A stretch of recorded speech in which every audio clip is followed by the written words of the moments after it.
98% of students who were accepted before Thanksgiving submitted within the first week of MCAT open and got their secondary essays returned very, very quickly.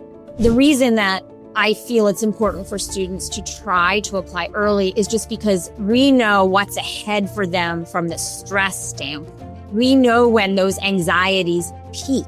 I talk about that a lot with my students because they're so, goal-oriented. They're looking ahead, trying to be ready for the next thing. Yeah, absolutely. And they forget to be a college student. Kind of walk me through what those students need to do in order to be successful and ready to be able to apply at the end of junior year. To just begin, putting your toe in the water and getting out there, being in hospitals, being in environments where there are sick patients, seeing if you like that, starting into some research. What should students be focusing on when they're considering what experiences and activities they should be getting involved with? And how do we kind of move through this checklist mentality that so many students have? I would say This is the Oath podcast presented by Med Edits Medical Admissions. You will learn about all things related to being pre-med, the medical school admissions process, and the residency match. I am your host, Dr. Jessica Freedman. Hello, everybody. I want to welcome you to the first episode of The Oath about everything related to being pre-med, the medical school admissions process, the residency match process, as well as medical practice. And this is the first of what I hope will be many episodes where we will educate and inform you.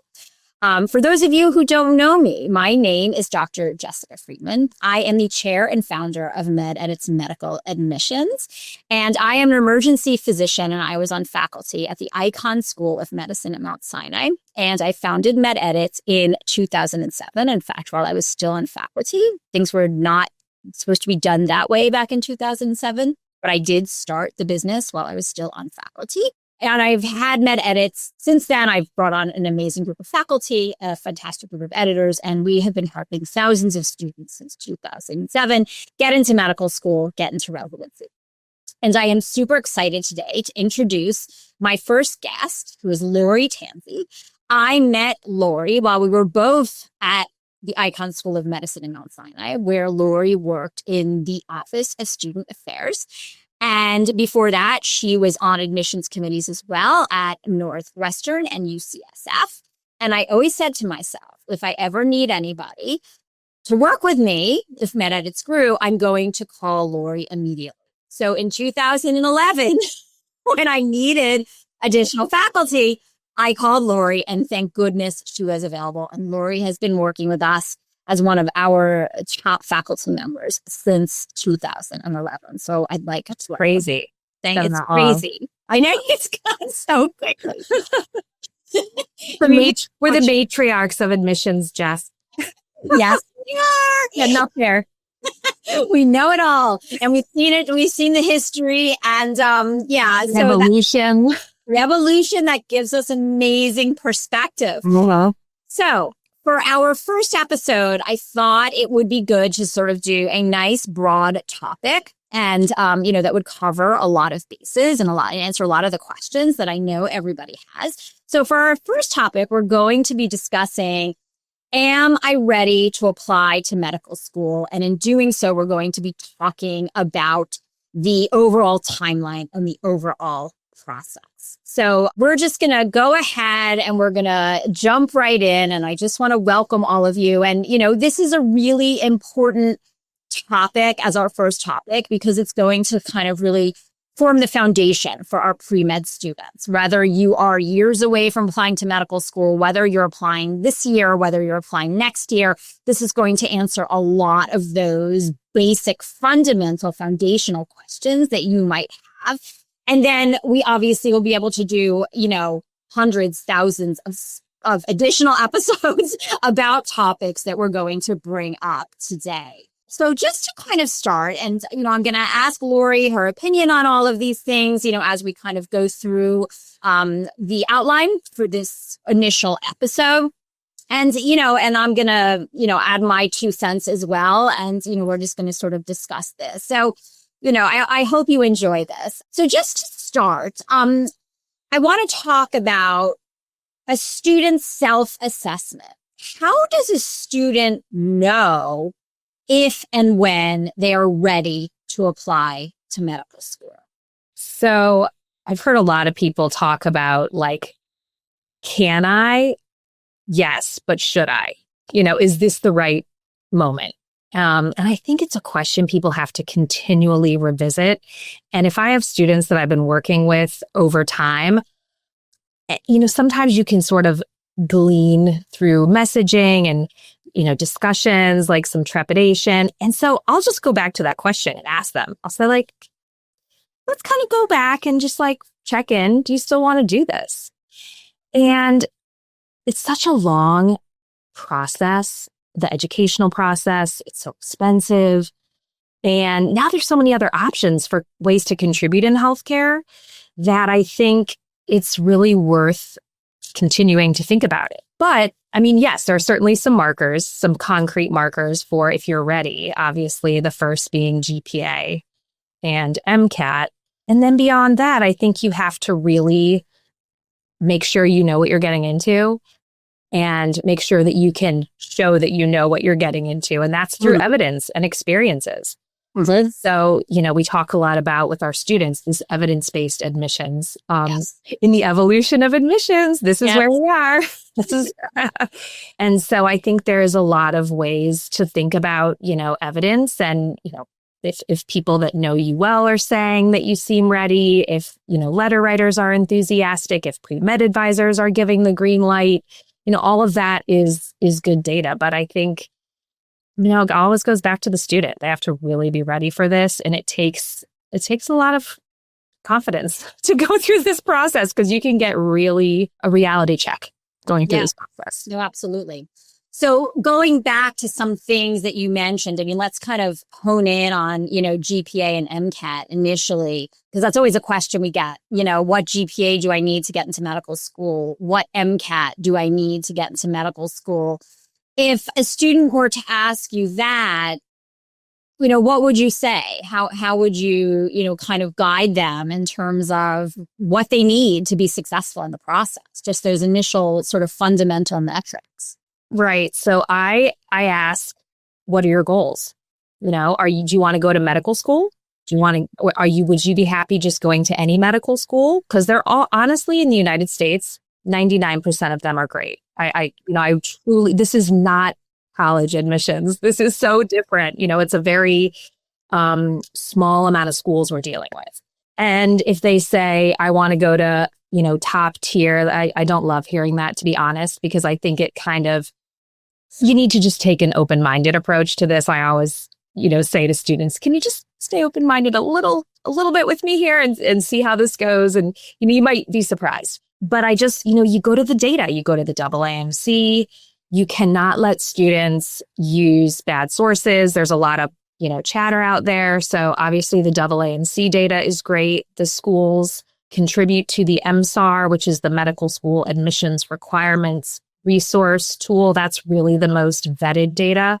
Mm-hmm. And so I'll say, pick 5 schools that you think you're excited about. Maybe a couple in your home state, a couple others that you've, heard about or just kind of interested in, and look at their averages and see.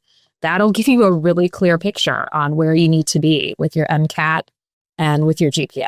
And just because, a lot of people listening are, they're new to all of this, can you just explain what the AAMC is? Oh, absolutely. So they are the umbrella organization for all of the medical schools in the United States. And actually, there's others too, not just in the United States. It's the Association for American Medical Colleges. They house the AMCAS, which is the American Medical College Application Service, is the application to medical school. They house the MCAT, which is the admissions, test you have to take. They house all the residency application services. It's just the most valid and vetted resource that you have to use for this process. So, yeah, I think, did I get most everything? There's a lot of acronyms. Absolutely. I think it's also important to sort of distinguish between osteopathic and allopathic schools. So allopathic med schools are MD granting medical schools, and the AAMC oversees MD granting medical schools. Mm-hmm. And then, of course, there also are osteopathic medical schools. And that application system is separate. And we're going to talk a little bit about application systems in a bit. But when we're talking about the AMC and the MSAR, which is the Medical School Admissions Requirements Database that Laurie referred to, those are all allopathic or MD granting medical schools. Just because, I love data, Laurie. And so I was recently looking up a lot of data. What you got for me? And, so let's just kind of go over some basics here. And I found this actually very interesting as I was looking at historical data. And again, this is AAMC data, so allopathic med school data. The average GPA for matriculants since 2001 has increased by 0.1 every single year. Okay. Wow. So there's been a lot out there lately about grade inflation. I think this is a symptom of grade inflation. Like I said, with all these topics, we could talk about them for hours. So we're just going to kind of touch on each of these things. Right. Okay. And the most recent average MCAT for medical school matriculants for allopathic, MD granting was 511.8. And obviously there's going to be huge differentiation depending on where you apply, depending on if this is a state school, where you are in state. So there are going to be huge differentiations with that. And then those metrics for osteopathic med schools are lower, significantly lower. Yep. I believe the GPA, I can't remember off the top of my head. I think it's around 3.6-ish. Yep. And I think the average MCAT, Laurie, correct me if I'm wrong in any of this, I think it's around 504 for osteopathic med school. So maybe slightly higher, but maybe slightly higher, 505. I think it may be slightly higher. Okay. So I think it's really important, as Laurie said, when you're determining what your goals are, to really identify what are those goals. Is my goal to go to an osteopathic med school, or is my goal to go to an allopathic med school? That sort of is the first kind of branching point in terms of making these decisions, because those goals are really going to determine what you need to do to get there, right? What you need to achieve to get there. And this is why, as Laurie mentioned, we always talk about these very realistic assessments. You have to be realistic in terms of how competitive am I? What am I competitive for? When students aren't honest with themselves, there's incredible disappointment, right? And so we always want to try to shield our students as much as possible from disappointment. Yet at the same time, we firmly believe that, look, if you have a dream and that's what you want, go for it, right? Because we don't want you to ever have sort of this sense of what if. Like, look, I know I'm probably more competitive for osteopathic than allopathic schools, but my dream is to go to an allopathic school. We're never going to tell you don't apply, right? We're going to say you should give it a try. So those are some great, sort of data points that I think are really important. And then, Laurie, you also touched on, the maturity issue and sort of the emotional readiness of when you're ready to apply. Any suggestions on how applicants, students can assess that at all? So I was thinking about this because of the trend, which I know we're going to talk about, and maybe this is a little bit of a segue, but that the norm now is the gap year. And, to finish college, have a full set of 4 years of grades to show. The MCAT expanded several years ago. It's almost like you just can't really get it all done by the end of junior year, which you'd have to apply to med school to avoid that gap year. And so it's completely become the norm to do the gap year. And I guess it is typically my recommendation. I mean, there are the very special students who can do that, that old traditional path.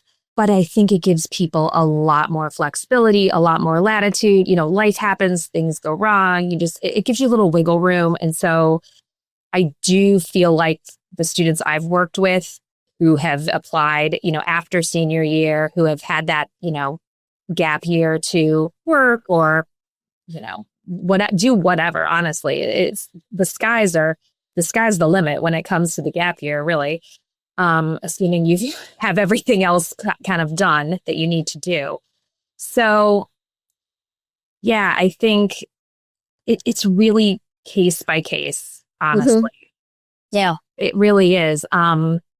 I do sometimes feel like there are these students who, they apply to BSMD, they push for that, and then they don't get in, and then they apply to, an early assurance, and they don't. It's like this push, push, push. And maybe if they just lived life a little, really immersed in college experiences and just stop thinking about it for a minute so they could just be present in the other things they're doing. I talk about that a lot with my students because they're so, goal oriented. They're looking ahead, trying to be ready for the next thing. Yeah, absolutely. And they forget to be a college student. And that comes around once in your life. So I think, a lot of what we do too is some coaching and helping people with that piece of this alongside of the, step by step and preparedness for all the aspects of this process. So let's kind of get to kind of part two of like the timeline reality check. And, I think some data is important here, that only 25% of matriculants now are applying at the end of junior year. So that means they're not taking a gap year. So I think it's important, again, for people who don't understand the process to clarify that the medical school application process takes a full year. You submit the application in May, you don't matriculate until the following August. So for students who aren't taking a gap year, they are applying at the end of their junior year of college. And at this point, only 25% of matriculants are doing that. So 75% of students are taking at least one gap year. So that's really, pretty significant.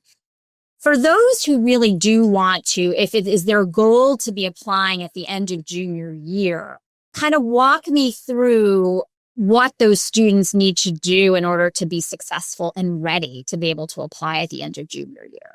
You have to be really productive with your time, with all your breaks, your summer breaks, your winter breaks. You almost have to have started, during high school and to just begin, putting your toe in the water and getting out there, being in hospitals, being in environments where there are sick patients, seeing if you like that, starting into some research. And then you really have to take the MCAT that summer after sophomore year. Some people can be successful taking it in January, and I think they're offering it in February this year, which is a first. Yes. Which is unusual. It used to be January and then not until March, April, May. Yeah. But I do find I've had a couple of experiences recently where students think, just study over winter break. I'm going to have that month and I'll just like really hammer my studying. And it has not worked out well. I think, breaks exist for a reason and these students need a break. So I kind of feel like that summer after sophomore year, you'd have to have done most of your prereqs and had time for content review and doing lots and lots of practice questions. And you just can't rush the MCAT. I mean, it may not work out that you're ready. Like that may be your plan to take it in that time period, and it may not work out. So you always have to be flexible with your timelines. Right. Do you think, because this whole pendulum, effect, do you think we'll go back ever to the majority of students applying after junior year, or do you think no way? I don't think so. I think that there is simply too much for most students to be able to fit in before the end of junior year. I do think there's some students who take the MCAT in the spring of junior year successfully, as opposed to taking the MCAT sophomore year at the end of sophomore year or the very beginning of junior year. I think it's important to really emphasize, look, you've got to devote at least 3 months of preparation to the MCAT. That's a whole other topic. But the other thing that I think a lot about is as GPAs continue to inflate, and this is going to be another topic, there's less to distinguish students. Right. So the MCAT becomes a more important metric as GPAs become more vanilla and more watered down. And the narrative, I find, every single year becomes more important. So Why do you want to be a doctor? What have you done to demonstrate your interest in medicine? And those goalposts are always shifting a little bit in terms of what medical schools are looking for, what they really are zoning in on. And we're going to talk a little bit more about that as well. But I don't think the pendulum is swinging, because I don't think that is going to swing, right? I mean, what happens? I don't think this is going to happen. But what happens if the MCAT becomes pass-fail, like USMLE? I mean, Oh my gosh. step one. I mean, I I don't in even trouble if that happens.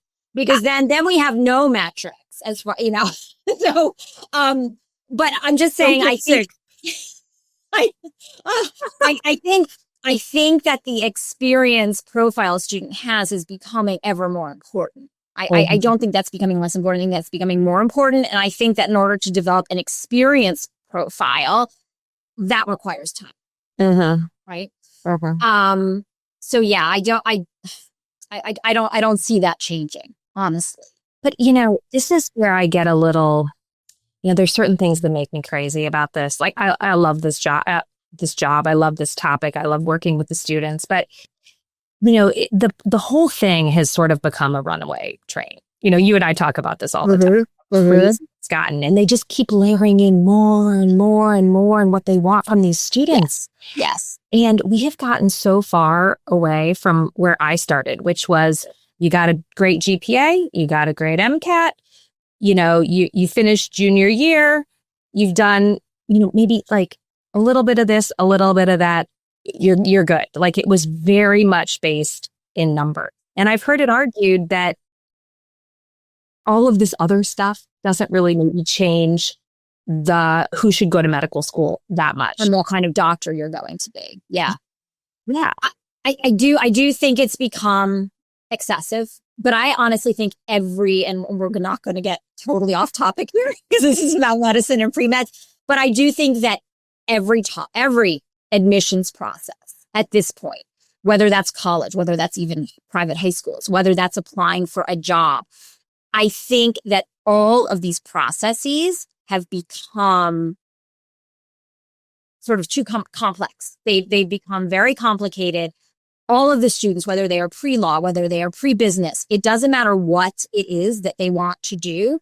The bar is higher than what it used to be in everything. So I just think that it's not that competition is higher, it's that the competition has changed. The goalposts have shifted for everything. So yes, I think it's a runaway train, but I think it's a runaway train for everything.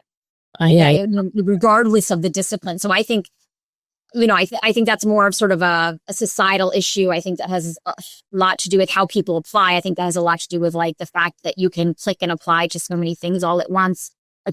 I think that there are many, many different factors that are contributing to this. I don't see that changing. You're probably right. Yeah. So I don't know. And I think the other thing that's important to mention at this time, when we're talking about timeline, and the med school applications open in May of every year. And even if a school doesn't release their acceptances in a rolling fashion, all interviews are extended on a rolling fashion. So, as soon as the application system opens and as soon as medical schools receive verified applications and completed secondary essays, we're going to talk a little bit more about application components in a bit, they start reviewing those applications and they start extending those interviews. And, this past year, important data point, med school applications were up by more than 5% since the 2024-2025 year. They're up more than 5% overall. There are some individual medical schools that are seeing upwards of 10 to 20% increases in their number of applications at those individual schools, which is what drives, these admissions rates to be so very, very low. Because there's some, individual medical schools that are much more popular than others. But as, if we continue, and whenever there are, economic shifts, we see more students wanting to go to graduate school, so it's going to be very interesting to pay attention to this trend, if this becomes a trend indeed. As application numbers go up, I think that the early application becomes even more important because you want to get ahead of the masses of students. Now, that said, and, Laurie's, this is our mantra, don't submit a bad application. Don't apply early because you're trying to get ahead of the masses if you haven't worked on a really stellar application. You're not putting your best foot forward. So there's always kind of that balance of, do I want to submit as early as possible, or do I want to work on my application, submit a little bit later, knowing that I'm going to be on a different timeline. When we have students who, let's say around in October, are saying, look, I don't have that many interviews and I don't yet have an acceptance and I'm really anxious. And we have to explain to them, that's in part because you're on a slightly later timeline. You did not submit when the application system opened. You did not submit your secondary essays as soon as you received those prompts and those applications. And that's fine because you're still a competitive applicant, but your timeline is going to be slightly different than someone who submitted as soon as systems opened across the board. Yeah. So you said applications are up 5%. Do we know if the number of applicants is up 5%? Yes. Sorry. It is. Appreciate. The number of medical school applicants is up by over 5%. Okay. The number of applications, I haven't seen that data yet. Okay. I would imagine that the number of applications is up as well, because as things become more competitive and as, more students are applying to more medical school. So the number of applications submitted, I'm sure that's going up as well. So yeah, that will be interesting data to see as well. I haven't yet seen that data. And just in terms of the timing, you and I pretty much always agree. I think I'm a little more open to people being on a slightly later timeline. Just I've seen it work really well for people. And again, you can't rush it. And sometimes if it's the difference between waiting a whole nother year or, taking that extra month that you feel you need to do your MCAT, and then you got to work on your documents. So you're just a little, you're not like first week submitting. That's okay. This whole, I've got to submit on the first day, that's become a thing, and it doesn't mean anything in my opinion. So I think you can apply well into June, even early July, and still do very well, because just because you get in the queue early and maybe that school receives your application and maybe they even review it, but they might put it over here for a bit because they want to see more applicants. Right. Until they make a decision on you. So I think, again, it's like a case by case basis. Yeah. No, I don't disagree with that. I think it's just that when I'm working with students, I just see the stress, right? No matter what we tell students, we tell them, please don't go on Student Doctor Network, right? Just please don't do this. Don't see what other interviews people are getting when. But we know that they all do this and we know that they get anxious. So the reason that I feel it's important for students to try to apply early is just because we know what's ahead for them from the stress standpoint.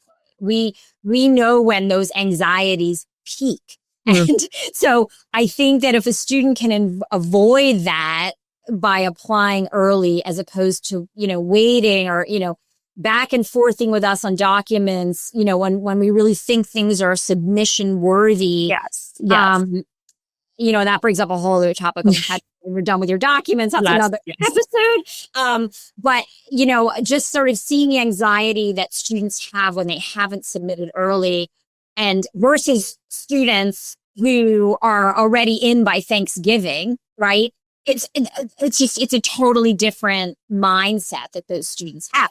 Interestingly, some other data I looked at this year just among our students, 98% of students who were accepted before Thanksgiving submitted within the first week of MCAT open and got their secondary essays returned very, very quickly.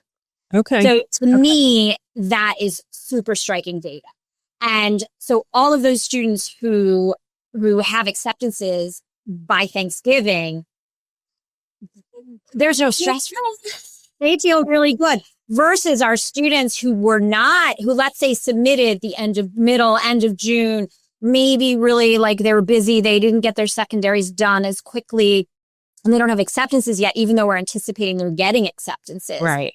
They are so stressed. I know. Because now they're seeing that everyone's getting those acceptances and they're like, why don't I have acceptances? So the reason that I like to encourage students to submit early is just because I want them to avoid that. Mm-hmm. They're already the anxious generation, right? Exactly. Already they're on too much social media. They're on their phones. They're seeing what's happening with everybody else. Yes. I mean, it's so hard. But, then again, I talked to a student today who's had tons of amazing interviews, and every school she happens to have interviewed at isn't even releasing decisions until February or March. So even though she's done everything right, she was in early, secondaries in early, got interviews early, she still has to wait. Yes. So it's absolutely. And I know exactly who you're talking about. And this is an exceptional student. So something else that I think is important to mention to our audience, they may not know this, but generally speaking, some of the most competitive medical schools release all of their decisions in bulk in either February or March. So when you're aiming for some of those top tier schools, you have to wait. And, we could also talk about, yield protect, or, I don't like the word yield protect, but more like, I think of it as interview protect. Some medical schools, when they see that you have a stellar profile and they have a limited number of interview spots, they're not necessarily going to give a student whom they anticipate is going to be aiming for a top-notch school. They're all top-notch, but, is going to be aiming for one of these very, very competitive schools. They're not necessarily going to waste an interview slot on a student like that, because when they look at that student's profile, they anticipate that they're going to be going to one of these February, March release dates. So yeah, that is a pattern. I agree with you that we see with some really uber high achieving students who don't necessarily want to go to their state school, or maybe they're international, because that's a whole other topic. International students, to be competitive, have to be, they really have to be exceptional. And they're generally aiming for these very, very top tier schools that are the most competitive. So again, I think there is nuance in all of this, versus if that student, let's say, they were from a state and they had a state schools don't tend to do this because they know that students who are in state could opt to go to their school because of the tuition benefit, because the tuition's lower, and everyone always respects economic decisions. So we don't see this same pattern at state schools, but I don't remember that student's state residency, but maybe that was a factor. Well, it's actually interesting. Well, that's a sidebar, but we'll do a case study. Anyway, we have everything ultimate confidence here and that edit. So we don't want to disclose anything that might, out a student. But yeah. But it did not used to be this way. Yeah, right. These schools did not used to hold all their decisions until the end. And it's created such a bottleneck. It's created for people continuing to interview, continuing to, whereas maybe back in 20 years ago, you'd be done in October, November. Done. Right. Because you'd heard back, you decide, you move ahead with your life. And now these they're held captive for years. Yeah, they're held captive. And it also, students then are holding on to their acceptances. It doesn't, there's no motivation to let go of those acceptances. Again, another topic for another day. Last year we saw so much waitlist movement, and I think that all of this is contributing to that, because students aren't relinquishing their acceptances if they have multiple acceptances all the time, which, we really encourage students to do once you have multiple acceptances. Look, if you know that there's a clear front runner, let go of those other acceptances, because there are people who are anxiously waiting for those acceptances, and medical schools have a finite number of seats, and they're only going to extend as many acceptances as they have seats in the class. So these are all things to think about. We could talk about this in the future, but it's a very interesting sort of psychological thought process. I think these kids, they've worked so hard. They've put so much of themselves into this and into these applications. And I think they want to see what they can get, right? Yes. They want to wait. They want to see who's going to interview me. Mm-hmm. And I get it. In fact, I had a student today who said this to me. And this is actually a interesting student, had like a 514 MCAT around had like a, B's on the transcript, even one C, but had a stellar extracurricular profile. We're going to segue into that topic next. So this is good. Just got into one of their top choice schools. And literally this was the conversation, I really want to wait and see what happens with these other schools. And my feeling was look, if you know that you're going to take this acceptance over that other acceptance that you already have, put that acceptance back into the pot, turn that away. But if there are schools where you've already interviewed or where you already have interviews scheduled and you want to see that through, I don't have a problem with that, because as long as once you get that acceptance, as long as you then put it back into the pool, I don't feel that you're disservicing anybody, because you're not holding on to that acceptance until, until the spring. Yeah. So, but yeah, this is always a conversation. Yeah. So anyway, let's move on to our next topic about experiences and about, what experiences should students be focusing on? How do they, kind of move away from a checklist mentality, which is so tempting, right? If there were a checklist that everyone could just, sign up for, like, okay, these are the things that I need to do and I'm going to get accepted. How easy would it be? So much easier. But so, what should students be focusing on when they're considering what experiences and activities they should be getting involved with? And how do we kind of move through this checklist mentality that so many students have? So I love this topic because I hate the checklist approach.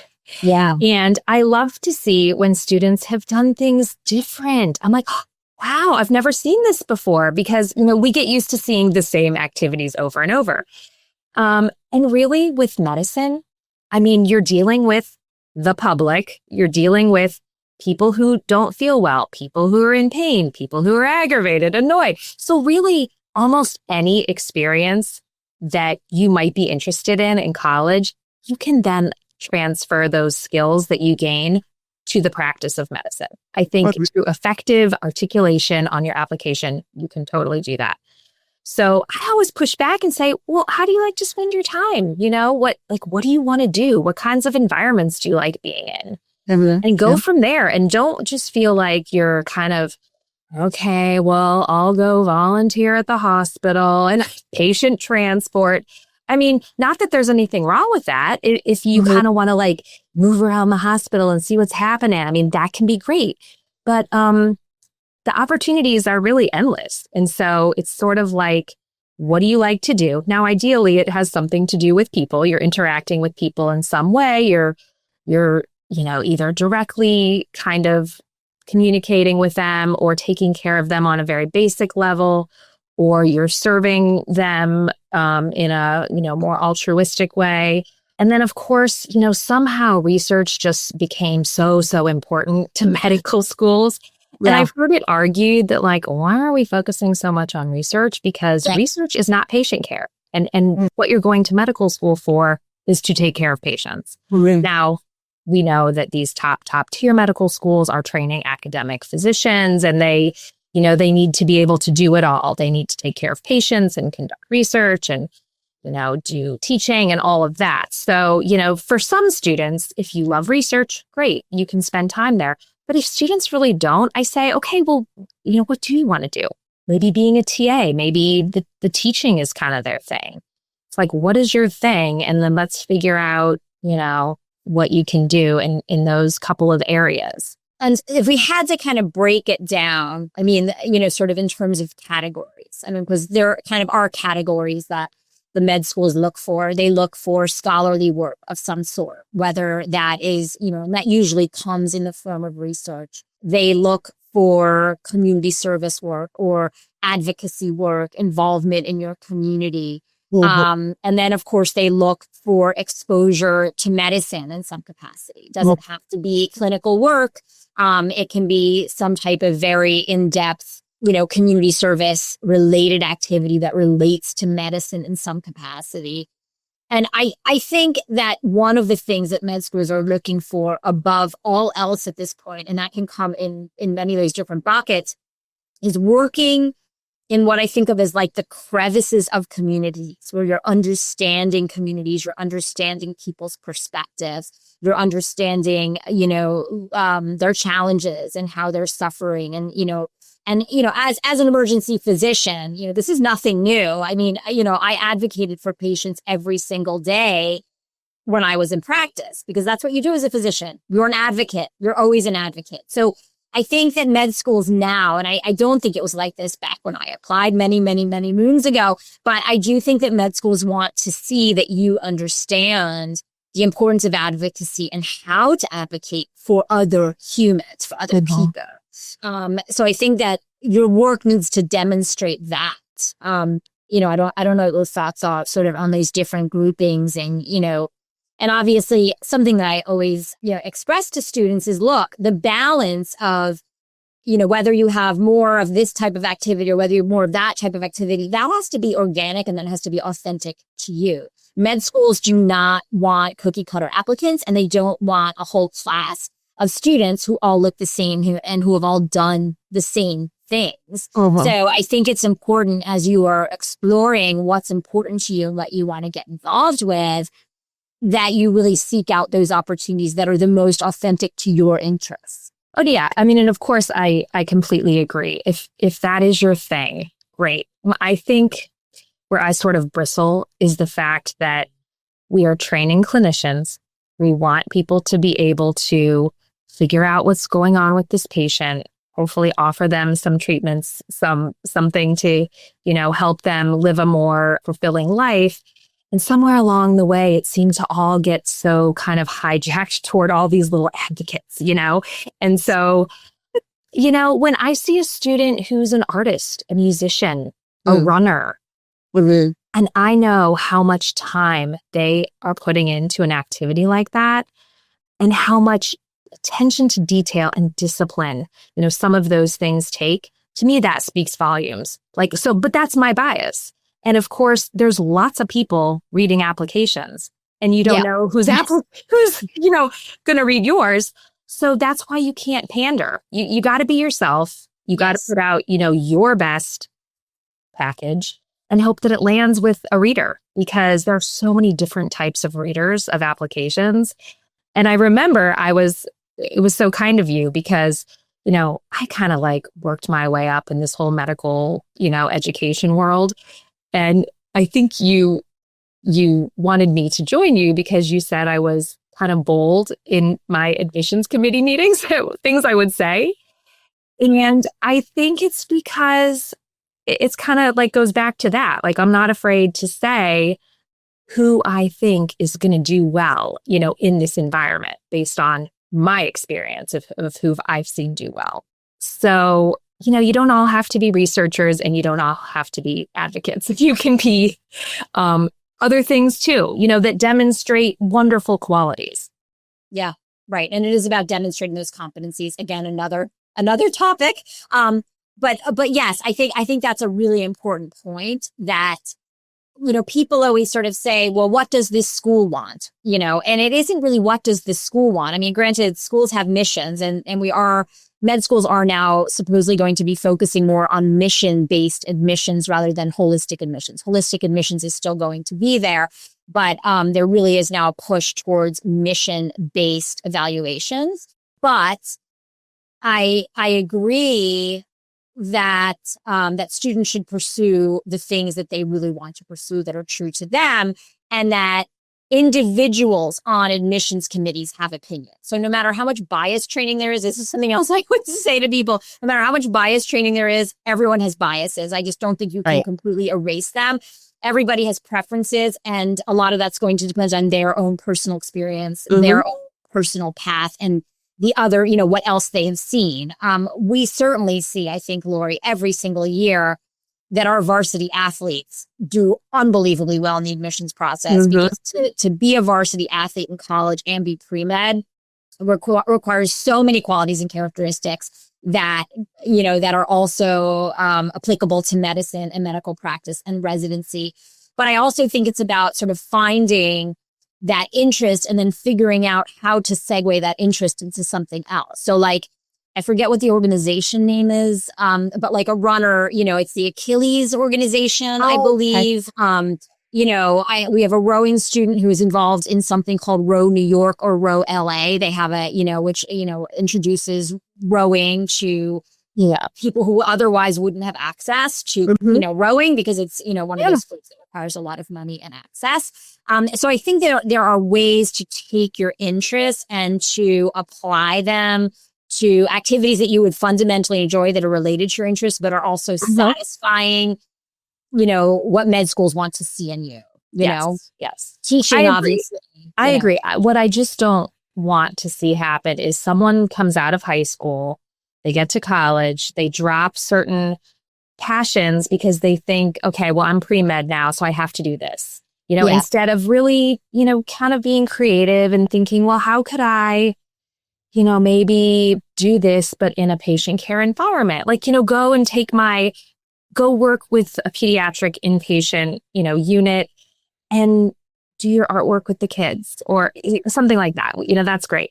That is what makes this process complicated, right? Is that yes, you can come at this from so many directions. So it makes it fun and interesting, but it makes it complicated for the applicant who just wants us to tell them what to do. Right. To realize their dream. Right. And for the parents who are really trying to help their child, what does my child have to do to get into med school?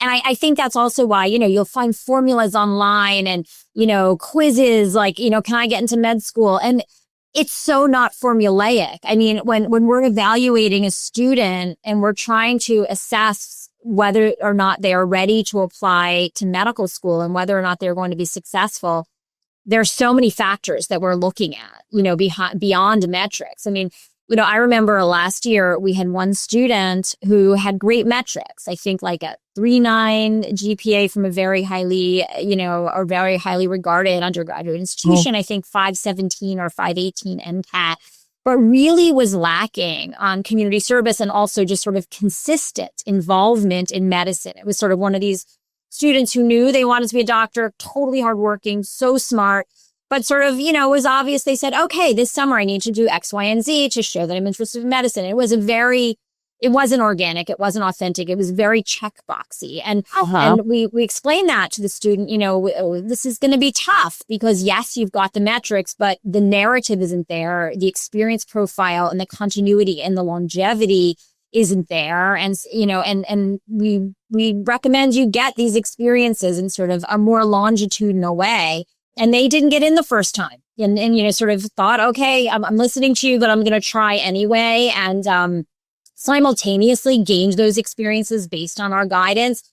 They're in now, second cycle. But, so that's why when we're making these assessments for students and guiding them in terms of whether or not they're competitive to get in, we're looking at just so many different factors. And the continuity, it almost speaks to the fact that you have to be called to this, right? And if you're really right for this profession, it's not like you're trying for a job. It's like you feel compelled to be out there helping or doing or serving, something, teaching.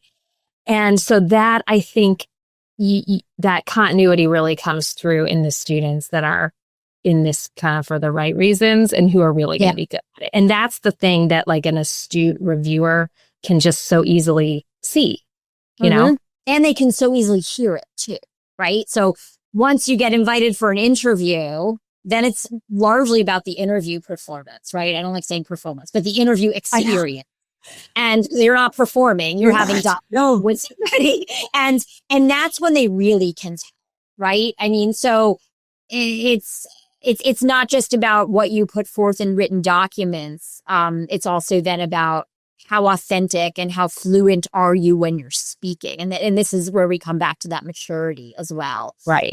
1 year when you're in your early 20s, that's a lot of time. There's a lot of growth in a year. There is. And we see that in our students. I mean, when we start working with students, freshman, sophomore year, and in a few years, once they're ready to apply to med school, I mean, huge amount of growth. So, that's something else that I think is important to consider. So this was a great first session. Laurie, I thank you. We've touched on so many topics, I think, that are great launching pads for other episodes. And, to all of our listeners, If you have any topic ideas, please let us know if there's anything you want us to cover. But let's just kind of, in closing, let's just, kind of go over, like, what would you say, Laurie, are the kind of key takeaways from today's session for everybody?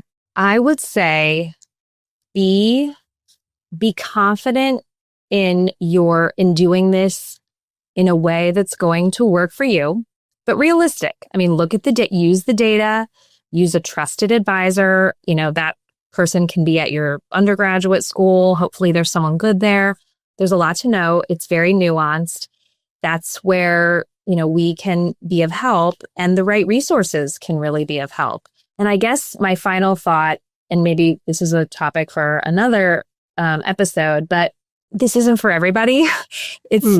And you might be very hardworking and put in a lot of time and energy and money, and you may get to a point where keep continuing to invest, years on this front end to try to get into medical school. You may realize there's other paths, right? There's like so many opportunities, as I said before, within healthcare now to work.